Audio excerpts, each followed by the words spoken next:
Whenever we come across some statement in the Torah or concept in the Torah that doesn't seem to suit or fit our lifestyle, our mentality, our picture of God, it's very disturbing and discouraging. Like, for example, the very common question, if God is good and God is kind and God is just, what's with all the punishments? What's with all the suffering? All the commandments which, if you violate, you are punishable by death.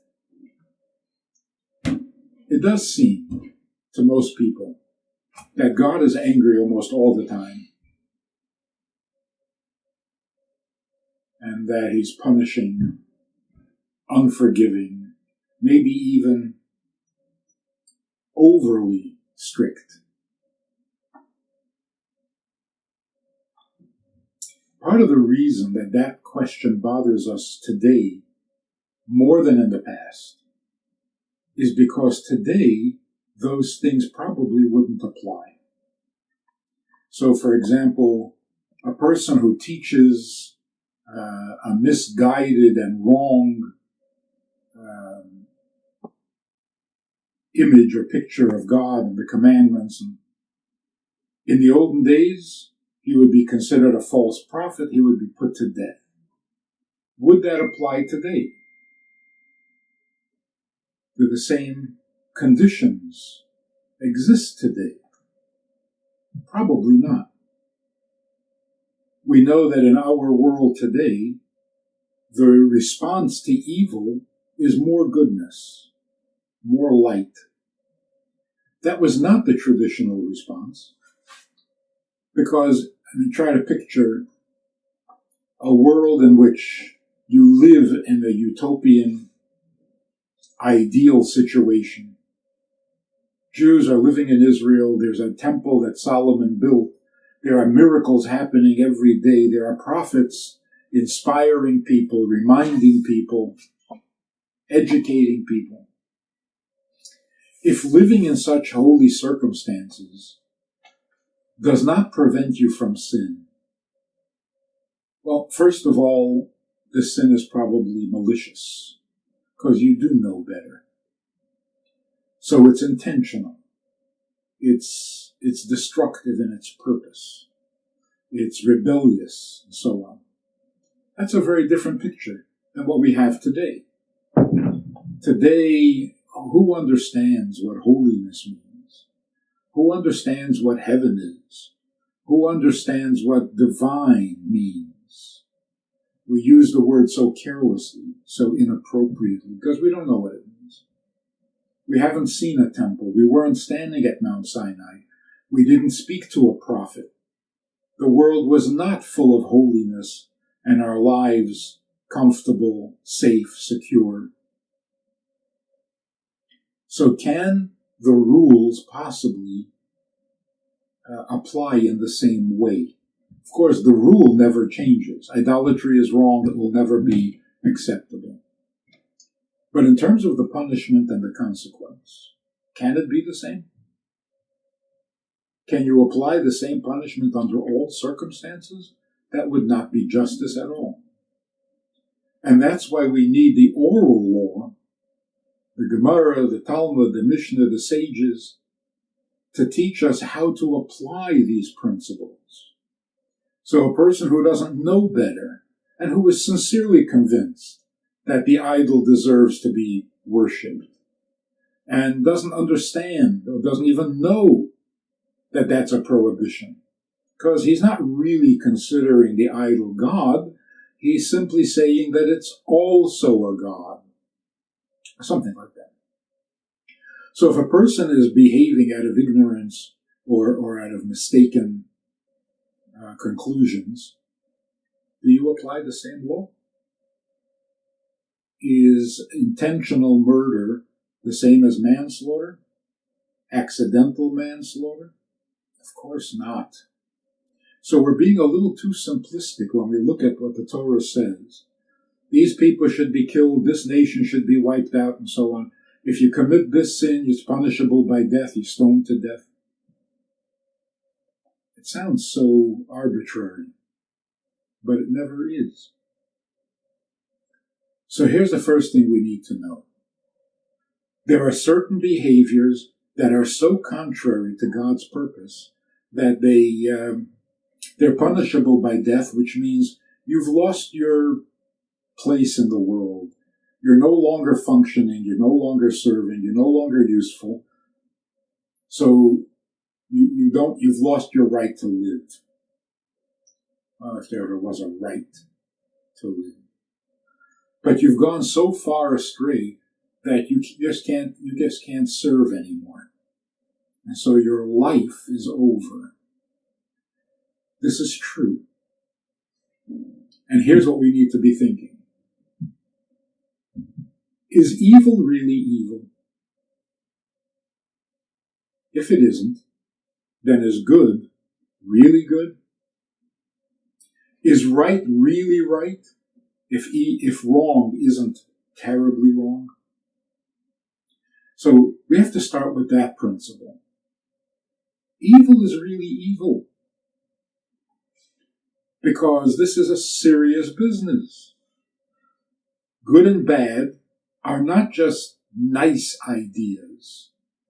The existence of the world depends on it. So evil is really evil. Were we wrong to bomb Berlin? Would it have been wrong to bomb the concentration camp railroads? People would have gotten killed. We don't give it a second thought. Of course, bomb it. In other words, we do agree that if people are evil, they need to be eliminated. They need to be stopped. Now again, if people are evil out of ignorance, how do you stop it? By educating. If people are ignorant because they're insensitive, people are evil because they're insensitive, what is the solution? Make them sensitive. But if they're evil intentionally, maliciously, destructively, the solution is stop them in whatever means necessary. We all agree to that. The question is only, what do we consider evil enough to justify bombing a city or killing a criminal? What deserves a death penalty? There's no question. I think in most people's minds, if you commit a serious crime, you should be put to death. You no longer belong here. You're no longer welcome on earth. The reason many of us are so against the death penalty in the United States is because, are you really sure you've got the right criminal? Will innocent people be killed unintentionally, accidentally, mistakenly? That's the concern. And it's a serious concern, obviously. But we're not disagreeing in the principle. In principle, the one who did this crime should be put to death. Are we really sure that this is the guy who did it? Can you prove something beyond a reasonable doubt? So we shouldn't be too quick to get upset about the Torah's verdicts because we agree in principle. We take right and wrong seriously. So here's the picture that might help straighten this whole thing out. If there's no creator, there's no God. If there's no purpose and no plan for the creation and the existence of the world, then every pain is unjustified. Every disappointment is intolerable. But there is a plan. There is a creator. There's a purpose. That makes the world much more elegant, much more dignified, much more necessary. Now, in that purpose, there is behavior that serves the purpose, and there's the behavior that contradicts the purpose. So think of it in a overly simple example. We are guests in somebody's house. And the host, the owner of the house, the builder of the house, the creator of the house, has a certain idea in mind as to how this house runs and what makes it better and what makes it worse and so on. So when you get to be a guest, the host tells you, this is the way we run the house, this is the way the meals work, this is the way the rooms work, this is the way the laundry works, this is the way the lawn is kept, so please don't disturb it. God has 365 restrictions, 365 ways that you can disturb the world that he created and the purpose for which he created it. So imagine you invite somebody to your house and you say, I don't want you to touch the crystal. If you touch the crystal maliciously, destructively, should you be invited back? Should you even be kept as a guest? Would you, if you were the host, not ask the person to leave and get out of your house? That's what death means. Death means you're no longer invited. Go back to where you came from. That's a nasty sentence these days. Go back to where you came from. Let the soul go back to heaven. The earth goes back to, the body goes back to earth. Start all over again. So death doesn't mean, in all cases, it doesn't mean destruction. It means you're not invited to be here, go back, start all over again, maybe come back and get a second chance. So when God says, if you do this in my world, I can't let you stay anymore. That's called a death sentence. Capital punishment. Now look at the 365 commandments. How many of them are punishable by death? Even if there were 100 things that are punishable by death, idolatry, adultery, murder. Let's say there are 100 commandments. That means that there are 265 ways that you can violate God's laws and you're still welcome to stay. Is that an overly harsh God? There are far fewer than 100. And even then, if you violate God's laws, if you violate the rules of guesthood in God's world, if you weren't intentional, if there was some ignorance, if there was some accident, then you're not punishable at all. So what seems to be an extremely strict, overly punishing God is really quite lenient. Take that a step further. Even if you maliciously violated the commandments that carry a death penalty, if you repent, if you regret, if you ask for forgiveness, you are forgiven. Of course, the courts can't forgive you, but God can. Today, we don't have a Sanhedrin. We don't have a divine court. And so it's all up to God. Today, we are blessed in a sense that all the judgment is in God's hands, not in the hands of a court, the Jewish court. And so we can ask God for forgiveness for things that a court would not be able to forgive or overlook. So we're actually looking at a very benevolent God whose purpose is extremely serious. And that's why when you do something holy and good, it is awesome.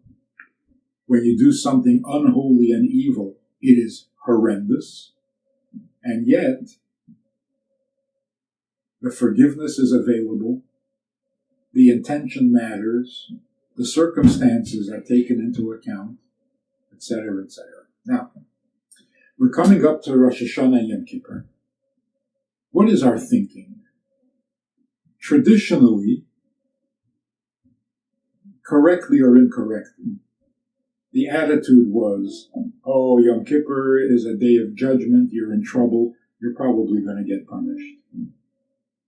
That's a terrible way to think. And again, in the olden days, that may have been correct and proper. When you had all the inspiration and you had all the knowledge, and you were living in peace, in prosperity, and you couldn't get your act together and obey simple rules, you needed some drastic measures to wake you up, to sober you up. So you had to bring a sacrifice, if it was unintentional, careless, or you were punished by the courts for your malicious behavior. Today, that wouldn't apply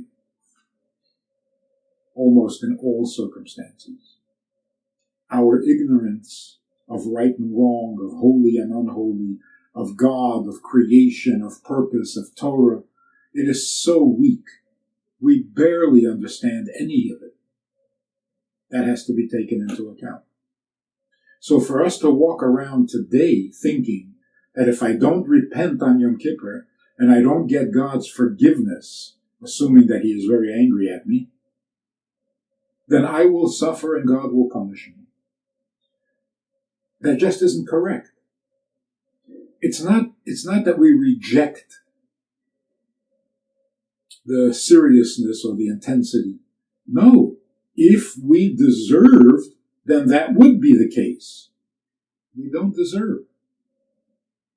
So if God is judging, it means He's taking everything into account. Otherwise, there's no judgment. So if for this sin you get this punishment regardless of circumstances, that's not judgment. That's a lack of judgment. That's just arbitrary. So, when it says in the Torah that for this sin you should be killed, that's the principle. That's not how it's applied. So again, in principle, it makes perfect sense that if you're a guest in God's world and you are destructive of His world, that He would no longer invite you. Death means you're asked to leave.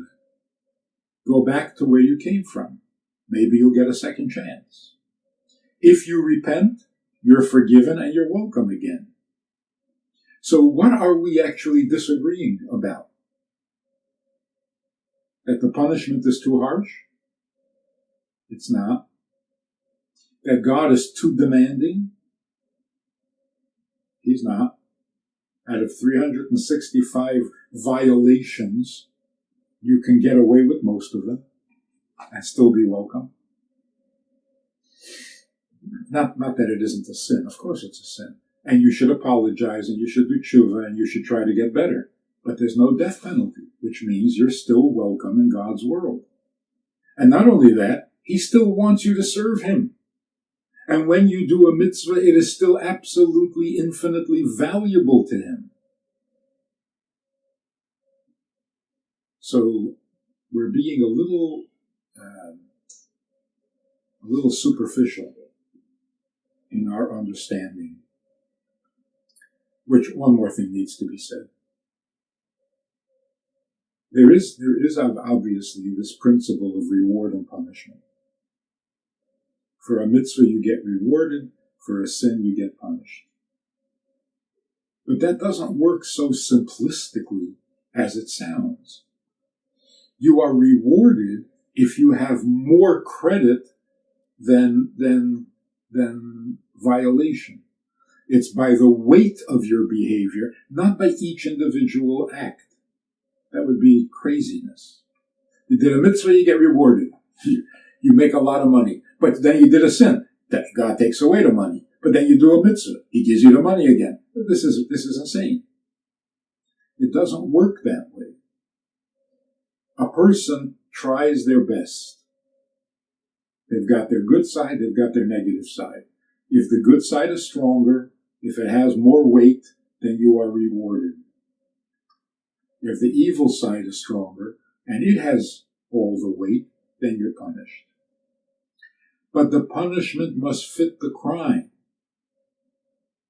Not every pain, not every tragedy is a result of sin or a punishment for sin. So yes, every sin gets punished, but not every punishment is for sin. We make that mistake, and it's a terrible one. Was the Holocaust punishment for sin? You can't sin enough to deserve that kind of punishment. So no, it was not punishment for sin. Well then, what is the reason for pain and for tragedy and for death? If we understand the story of Adam and Eve properly, God said, if you eat from this tree, you will die. There was no death where Adam and Eve were. Gan Eden. There was no death. But if you eat from the tree, you go to a different place, a place where there is death. So Adam and Chava, Adam and Eve did not invent death. They went to a place of death. Which means, in a sense, that death was not a punishment because it already existed. It wasn't created for them. The world in which we find ourselves, unlike the Garden of Eden, in which Adam and Eve began, in our world there is death. It's that kind of world. So there's the world of angels where there is no evil. And of course there is no death. Angels don't die. But then there's the world that we live in, the mortal universe, the material universe, where things are finite, things are temporary, things come and go. That's the nature of this world. It includes death. It includes suffering. It's a world of light and dark, good and evil. That's the nature of the world in which we find ourselves. Now we can step into the good, into the light, or we can step into the darkness. We shouldn't step into the darkness. We should avoid it. And we should enter the light because that's good and productive and so on. So what happens if we step into the evil? It's destructive. So when Adam and Eve stepped into the world of mortality, it was with the intention of fixing this world, of elevating this world, and making it godly as heaven, if not more godly. So the evil exists, and it's ours to fix. Does the evil exist as punishment for sin? No. The evil exists because this is a very low world, the lowest of all worlds. And it's a challenge to elevate such a world and turn it back into godliness. So, not all suffering, not all pain, not all death comes from sin. In fact, today, since we are not guilty of really intentional, purposeful, destructive sin, we're simply ignorant, misled, misguided, frustrated, and so on. So today, almost no pain or suffering comes as a result of sin. It's just the world that we live in that is begging to be repaired, elevated, and fixed. Tikkun olam. If the world wasn't bad, there would be nothing to fix. So obviously, if we're here to fix, it's because the world is bad, not that we made it bad. So we got to be careful not to attribute every pain and every tragedy to sin. That's nasty. In a sense, we are more judgmental than God is. And that's the final thought on the subject. When there is evil in the world, we would like to leave the justice to God. If punishment is necessary, let Him punish. If there is capital punishment, let Him do it. We don't want to. But look at what happens when we don't believe in God. Like in Nazi Germany. If you don't believe in God and you think somebody is bad, naturally you're going to take matters into your own hand. And you will become the judge. And you will become the executioner.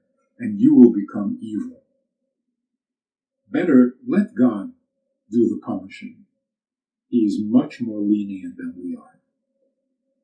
So, I think it's at least a little helpful that when we read of all those things in the Torah, this people should be destroyed, and this sinner should be killed, understand what we're reading, understand what it's saying. And you'll see that it's actually quite kind. Like, for example, the rebellious son. If parents have a son who is around 13, who does not obey them, they take him to court and they have him stoned to death. Pretty vicious. He eats too much, he drinks too much. Kill him. Obviously, there's more to the story. What it actually is saying, if we just listen, pay attention, and not have a knee-jerk reaction. What it's saying is, parents who feel that their child is completely incorrigible and needs to be killed, the Torah says, you may not.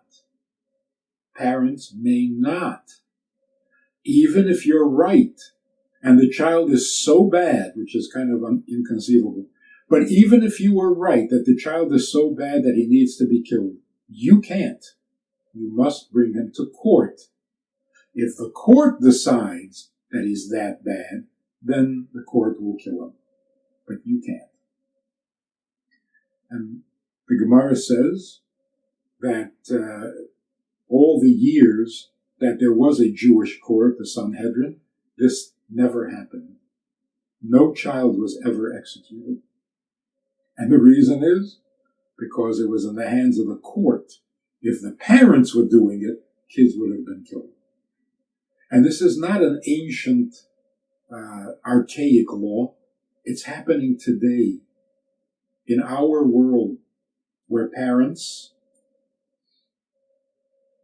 are very sensitive to their children's behavior, maybe overly sensitive, take the law in their own hands, and they either torture the child, abandon the child, or kill the child, as in some societies. If you dishonor the family kills you. Torah is saying, you cannot do that. You're too close. You're not objective. You cannot decide. Take him to court, and the court will decide. And the court has never found a child deserving of death. So, it's a different picture now. We're talking about a huge responsibility where the consequences are serious. Rabbi once used an analogy. So when they put an astronaut into a space capsule, the astronaut was chosen as the most capable, the strongest, the most resourceful, the most educated, the most reliable of all candidates. And they take this exceptional human being and they put him in this little capsule and tell him what to eat for breakfast and when to eat it and when to go to sleep and when to wake up and which buttons to push and which buttons to never touch. Seems like a bit of a contradiction. For that, you don't need an intelligent, capable person. Anybody can follow rules. So if you're going to have all of those rules, then anyone can be an astronaut. And also, if you're taking an intelligent, capable human being, isn't it a violation of his human rights for the government to tell him what to eat and when to eat and so on? How come nobody complains about that? Where is an astronaut's rights? Where is his freedom of choice? And the answer very simply is, you know how much that capsule cost? That space capsule? You know that if he pushes the wrong button, he can destroy the whole thing? Oh, in that case, tell him what to do. Don't let him make his own decisions. All of a sudden, that makes sense, and it feels like justice. It cost billions of dollars. No, you can't do whatever you want. You get up when you're told, you eat when you're told, and you push the only buttons you touch are the ones you're told to touch. So the world, being our little space capsule, the Earth, is much more valuable than a few $billion. So God is saying, don't mess with it. Don't destroy my world. If you do, I'm going to have to get somebody else to do your job. So it all is really quite reasonable and quite sensible and perfectly just. But going into Yom Kippur, we have to remember this. We live in a world where punishment is hardly appropriate. Compassion, much more appropriate. Because even people who commit serious, deadly, ugly crimes, do they know any better? I'm not talking about the insanity plea. I'm talking about intelligence and education. Were they ever taught right from wrong? Or were they only taught success versus failure? Are we teaching morality? Or are we neglecting it? I have to take that into account. So, of course, criminals have to be stopped. But you got to understand where the crime is coming from. So I'm not saying that they should be allowed to go free. But we need judgment. Judgment means wisdom. Wisdom means you take everything into account and come to a conclusion. So, do we deserve to be punished for not keeping Shabbos, for not keeping kosher, for maybe cheating in business? What, do we know any better? Do we really know any better? Of course, we read the 10 Commandments. That's called educated? Hardly. So what we need to do more than anything else is to inspire, to reveal the godliness that we understand, that we know, to bring people closer to an appreciation of what God is after, who the Creator is, what He expects of us, and how much good we can do. Then people won't misbehave. They'll have something better to do with their lives. So, on Yom Kippur, we thank God for paying attention to everything we do and for judging us so leniently. He will give us another year of life, and we have to promise to put it to good use. That would be a good year. Partner with Rabbi Friedman. Visit itsgoodtoknow.org/support.